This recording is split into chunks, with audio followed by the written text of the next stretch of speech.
여러분들에게 4장의 사진을 먼저 보여드리겠습니다. 모두 에베소 유적지에 관한 사진인데요. 첫 번째 사진을 보십시오. 원형극장이 나타나고 있고요. 원형극장을 중심으로 해서 길게 뻗은 길이 나타나 있습니다. 2000년 전에 이런 극장이 있었습니다. 두 번째 사진을 보십시오. 셀수스라고 하는 도서관인데 그 당시에 가장 세계에서 큰 도서관으로 알려져 있고요. 지금도 그 위용을 자랑하고 있습니다. 물론 바울 이후에 지어진 건물이긴 합니다만 그 당시에 이런 건물들이 참 많았습니다. 세 번째 사진을 보십시오. 에베소 거리의 모습입니다. 이렇게 화려한 도시가 그 시대에 에베소에 존재했다고 하는 사실이 믿겨지지 않을 정도입니다. 사도 바울도 이 모든 시설들을 다 봤을 것입니다. 사도 바울이 이 길을 걸었음에 틀림없습니다. 그림을 하나 보겠는데요. 학자들이 고증해서 그린 그림입니다. 그 당시의 역사적 상황과 현재 유물을 근거로 해서 상상도를 그렸어요. 한번 보십시오. 이렇게 아름다운 도시였습니다. 위대하고 화려하고 웅장한 그 길을 사도 바울이 열심히 걸었을 것입니다. 사도 바울이 그 시대를 걸어가면서 그 시대를 살면서 걸어가면서 도대체 어떤 생각을 했을까? 그렇게 대단하고 그렇게 역사적으로 의미가 있고 그렇게 엄청난 규모를 자랑하는 그 모습을 보면서 그 건물들을 보면서 무슨 생각했을까? 틀림없이 이런 생각했을 것입니다. 우리에게는 이것보다 더 아름다운 건물이 있다. 우리에게는 이것보다 더 아름다운 집이 있다. 예수 그리스도를 머리로 하는 교회라는 공동체의 집이다. 예배당 말고요. 예수님께서 알려주신 공동체가 곧 교회이거든요. 그 교회를 상상했을 것입니다. 그 당시는 예배당이란 개념이 없었어요. 거의 모든 그리스도인들이 다 가정에서 모였습니다. 간혹 회당에서 모이는 모임이 있었고요. 그런가 하면 특별하게 많이 모여야 할 경우에는 어떤 건물을 임시 빌려서 모이기도 했습니다. 그래서 그 당시 사람들은 기독교를 무신론자들이라고 불렀습니다. 종교는 신전이 있어야 합니다. 어디든지 지금 유럽을 가보면 신전이 즐비하게 많지 않습니까? 유럽은 신전 세상이고 신화적 세상이거든요. 그러니 신전이 없는 기독교는 그들에게 절대로 종교가 될 수 없는 겁니다. 그렇다면 그런 상황 속에서 바울이 꿈꾸는 교회의 모습은 어떤 모습이었을까? 에베소 길을 걸으면서 그 건물들의 터전이 얼마나 대단한가 보았을 것입니다. 건축물들이 얼마나 건축학적으로 완벽한 것인지도 보았습니다. 예술성 굳이 말할 필요가 없을 정도로 대단했습니다. 그 시가지를 걸으면서 예수님께서 알려주신 불가시적이긴 하지만 그러나 영의 눈을 뜨고 보면 보이는 그 교회라고 하는 영적 건물이 얼마나 아름답고 위대한가를 다시 한번 깨달았을 것입니다. 오늘 주신 말씀에 그게 그대로 나타납니다. 20절 이하의 말씀을 보십시오. 너희는 사도들과 선지자들의 터 위에 세우심을 입은 자라. 그리스도 예수께서 친히 모퉁이 돌이 되셨느니라. 그의 안에서 건물마다 서로 연결하여 주 안에서 성전이 되어가고 너희도 성령 안에서 하나님이 거하실 처소가 되기 위하여 그리스도 예수 안에서 함께 지어져 가느니라. 교회 터는 돌이 아니에요. 바위도 아닙니다. 견고한 어떤 터도 아닙니다. 교회의 터는 선지자들과 사도들입니다. 모퉁이 돌은 예수님이십니다. 성도들이 서로 연결되어 건물의 구조가 생깁니다. 한번 생각을 해보십시오. 한 건물이 지어지기 위해서는 건물 안에 모든 요소들이 완벽하게 연결되어 있어야 합니다. 연결되지 않으면 물새요. 틈이 벌어지게 되어 있고요. 결국은 무너집니다. 철저하게 연결되었을 때 완벽한 교회가 됩니다. 여러분, 우리가 예수 그리스도와 연결되고 그리고 서로 연결될 때 그 공동체가 하나님 앞에서 인정받는 아름다운 건축물이 됩니다. 더 놀라운 일이 있어요. 사도 바울이 꿈꾸는 예배당은 이런 겁니다. 한 번 지어진 예배당, 한 번 지어진 건물, 그래서 더 이상 성장이 안 되는 그런 것은 상상하지도 않습니다. 건물의 기둥이 스스로 자라날 수 없잖아요. 건물 벽이 스스로 넓어질 수 없지 않습니까?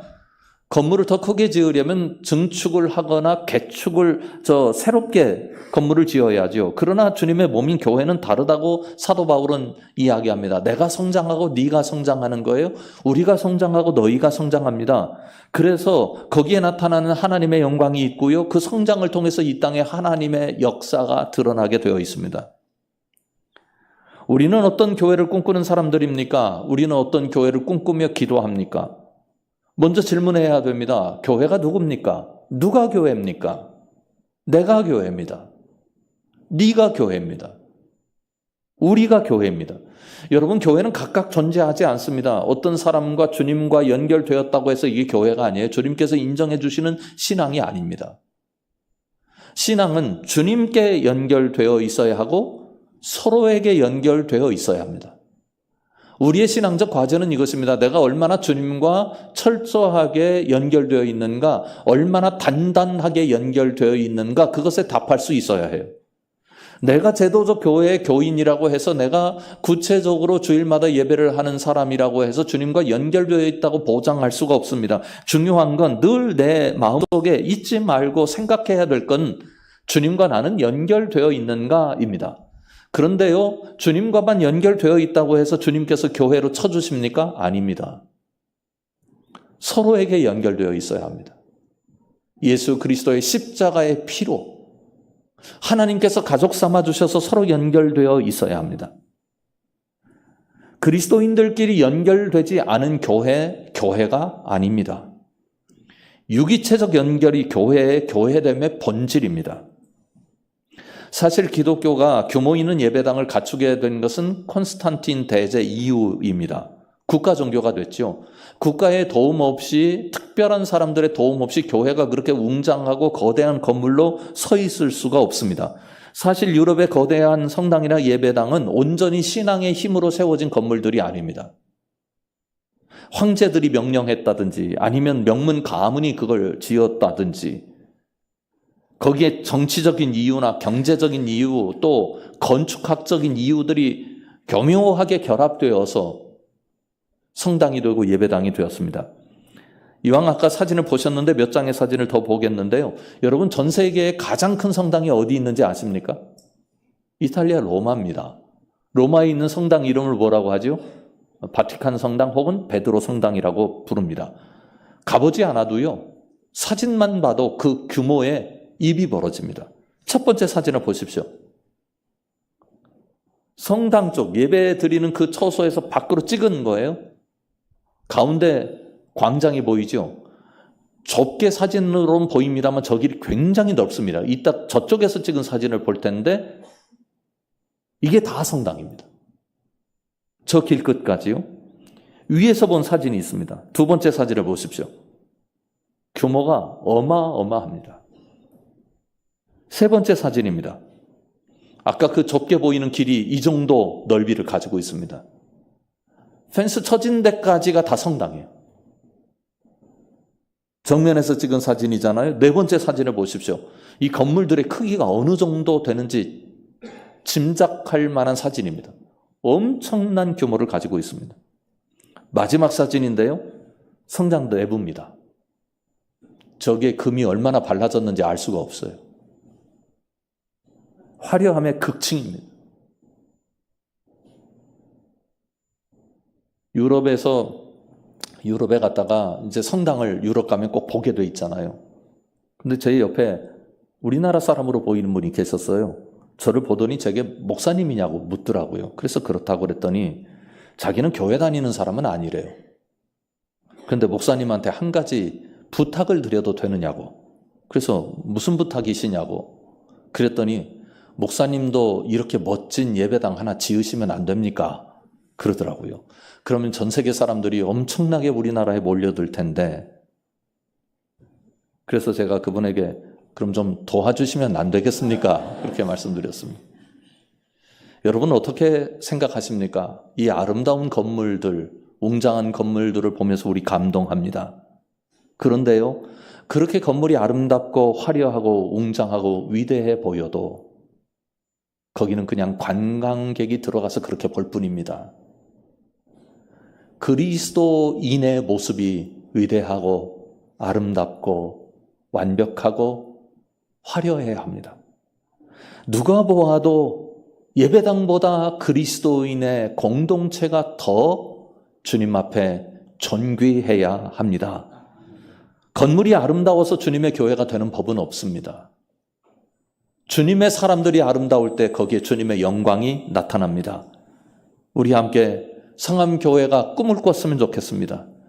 주님께서 인정하시고 세상 사람들도 저 사람들 참 아름답다 할 만큼 주님의 몸인 교회를 이루어서 거기 하나님 모시고 거기에서 희망이 솟아나고 거기에서 위로가 있고 거기에서 세상을 바꿔내는 영향력이 나타나고, 그래서 모든 사람들이 바라볼 때 예배당의 그 화려함보다 공동체의 아름다움을 찬양하는 귀한 역사가 나타나게 되기를 주님의 이름으로 축원합니다. 그러려면 도대체 어떻게 해야 합니까? 11절 이하의 말씀에 나타나 있는데요. 세번역 성경으로 보겠습니다. 그러므로 여러분은 지난날에 육신으로는 이방 사람이었다는 사실을 명심하십시오. 손으로 육체에 행한 할례를 받은 사람이라고 뽐내는 이른바 할례자들에게 여러분은 무할례자들이라고 불리며 따돌림을 당했습니다. 그때 여러분은 그리스도와 상관이 없었고 이스라엘 공동체에서 제외되어서 약속의 언약과 무관한 외인으로서 세상에서 아무 소망이 없이 하나님도 없이 살았습니다. 여러분이 전에는 하나님에게서 멀리 떨어져 있었는데 이제는 그리스도 예수 안에서 그분의 피로 하나님께 가까워졌습니다. 우리가 절대로 잊지 말아야 할, 생각해야 될 굉장히 중요한 말씀입니다. 여러분, 본래 우리는 소망이 없었던 사람들입니다. 하나님도 없었던 사람들입니다. 본래 그렇다는 말입니다.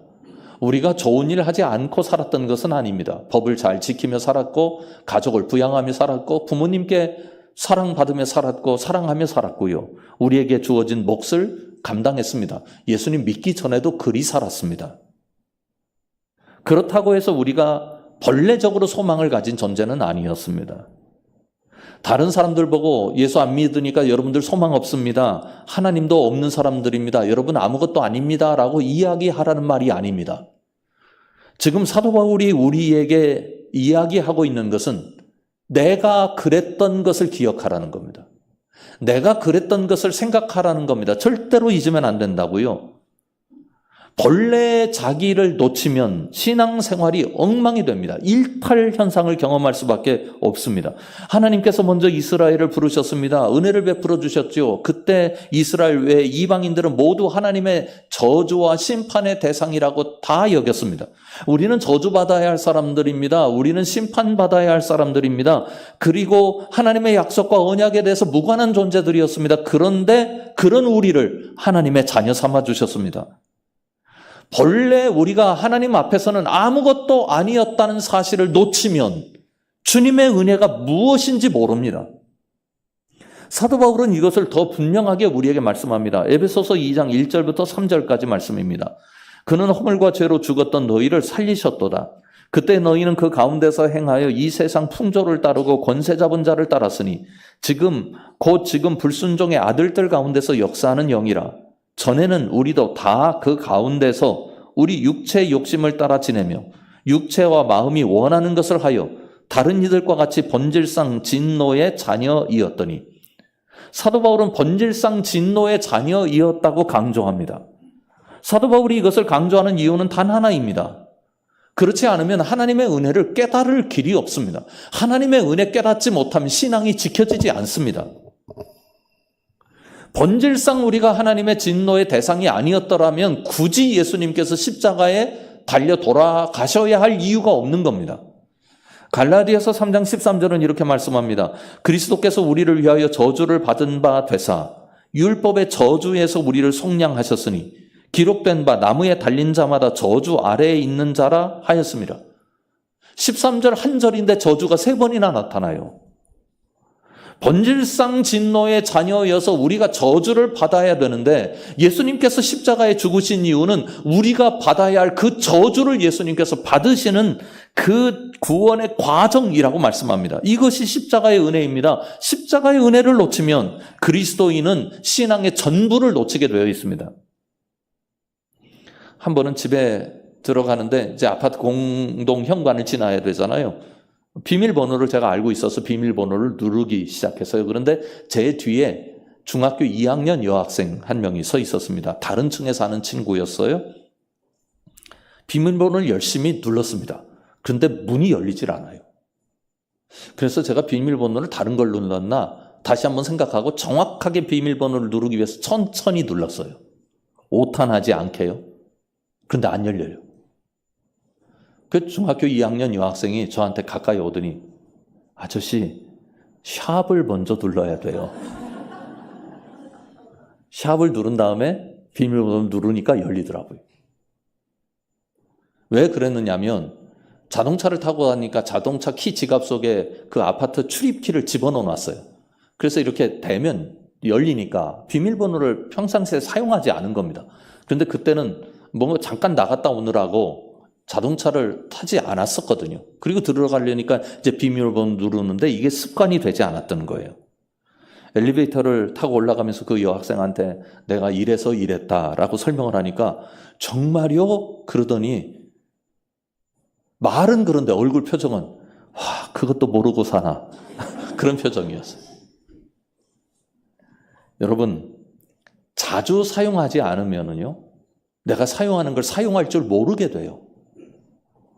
주님의 은혜가 그렇습니다. 주님의 은혜를 날마다 기억하지 않으면 주님의 은혜 모르는 사람이 돼요. 내가 아무것도 아니었고 내가 저주의 대상이었던 것을 주님께서 살려주셨다는 걸 놓치면 신앙적인 일탈이 생기는 거예요. 왜 신앙적으로 실패합니까? 저도 지도자 중에 한 명이어서 너무나 부끄럽습니다만 지도자들의 어그러진 모습을 우리는 너무 많이 보며 실망합니다.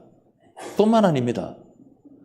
각계각층에서 성도들의 모습이 부끄럽습니다. 이유는 하나입니다. 내가 저주받을 대상이었는데 지금 어떻게 되었는지를 놓치기 때문입니다. 건축물을 바라보며 저 위대하구나 완전하구나 어떻게 저런 건축물을 지을 수 있지라고 생각하는 것보다 나를 바라보며 주님의 몸인 교회인 내가 하나님의 엄청난 은혜로 이렇게 변화되었다고 하는 사실보다 더 위대한 게 어디 있는가? 우리가 그 위대함, 신앙의 위대함을 놓치면 신앙의 길에서 벗어나게 되어 있습니다. 사랑하는 상암 식구 여러분, 다른 기억력은 몰라도 주님의 은혜에 대한 기억력은 우리 세상 끝나는 그날까지, 우리 삶이 주어진 그날까지 절대로 놓치지 않는 선명한 기억이 될 수 있기를 주님의 이름으로 축원합니다. 그래서 14절 이하에서 그것을 길게 펴놓고 있습니다. 그는 우리의 화평이신지라 둘로 하나를 만드사 원수된 것, 즉 중간에 막힌 담을 자기 육체로 허시고 법조문으로 된 계명의 율법을 폐하셨으니 이는 이 둘로 자기 안에서 한 새 사람을 지어 화평하게 하시고 또 십자가로 이 둘을 한 몸으로 하나님과 화목하게 하려 하심이라. 원수된 것을 십자가로 소멸하시고 또 오셔서 먼 데 있는 너희에게 평안을 전하시고 가까운 데 있는 자들에게 평안을 전하셨으니 이는 그로 말미암아 우리 둘이 한 성령 안에서 아버지께 나아감을 얻게 하려 하심이라.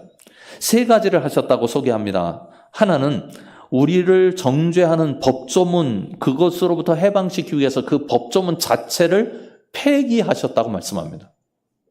두 번째로는 하나님과 화목하게 하셨다고 말씀합니다. 하나님과 우리가 원수된 관계였는데 예수께서 십자가에서 그것을 소멸시키셔서 원수 관계가 자녀의 관계로, 백성의 관계로 전환되었다고 말씀합니다. 그리고 마지막 하나는 한 성령 안에서 유대인이나 이방인이나 누구든지 할 것 없이 하나님 아버지께 나아갈 수 있도록 길을 열어주셨다고 말씀합니다. 한마디로 우리를 구원하셨다는 의미입니다. 아무것도 아닌 저주받아야 할 대상, 심판의 대상인 우리를 구원하셨다고. 사도 바울이 에베소에 있는 건물들을 바라보면서 그 웅장하고 화려하고 완벽한 건물을 바라보면서 주님께서 우리를 위하여 친히 십자가에서 지어주신 집은 저것보다 위대하다고 그렇게 바라볼 수 있겠느냐고 에베소서를 통하여 우리에게 말씀하고 있습니다. 기억하십시오. 구원의 역사는 철저히 이분법적입니다.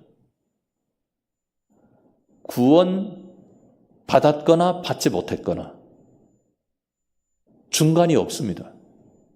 양이면 양이고 염소는 염소지 양 같은 염소, 염소 같은 양 그것 없습니다. 철저히 이분법적입니다. 그래서 예수님께서 우리를 살리셨고 그래서 우리로 하여금 우리가 어디에 속해 있는지를 깨닫도록 만들어주셨고 이 하나님 나라 잔치에 세상을 불러들이도록 주님께서 우리에게 요구하고 계십니다. 사랑하는 성함 식구 여러분, 우리 주님께서 십자가에 비참하게 죽으신 것은 우리에게 영원을 허락하시기 위함입니다. 이거 모르면 아무것도 모르는 겁니다. 우리가 이 세상에 부러운 것들이 얼마나 많아요. 이 세상에 대단해 보이는 것들이 얼마나 많아요. 그것 참 가치 있는 일들입니다. 그런데 그 가치 있는 일들보다 더 우월한 가치를 우리가 하나 삶 속에 가지고 있는데 그게 영원인 거예요.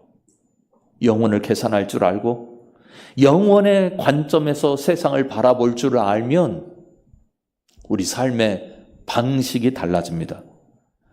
이 세상 살면서 여기만 바라보고 끝없이 여기에서 욕망을 가지고 살고 끝없이 이 세상만 부러워하는 사람이 아니라 그런 영적 우매에 갇힌 사람이 아니라 이 세상에 살고 있지만 영원을 셈할 줄 아는 그리스도인으로 살아셔서 여러분들의 삶 속에 힘이 생기고 희망이 생기고 어느 경우에도 넘어지더라도 일어서는 놀라운 역사를 일으켜가기를 주님의 이름으로 축원합니다. 사도 바울은 이것을 분명하게 이야기하고 있습니다. 19절 이하의 말씀이죠. 그러므로 이제부터 너희는 외인도 아니요 나그네도 아니요 오직 성도들과 동일한 시민이요 하나님의 권속이라. 너희는 사도들과 선지자들의 터 위에 세우심을 입은 자라. 그리스도 예수께서 친히 모퉁이돌이 되셨느니라.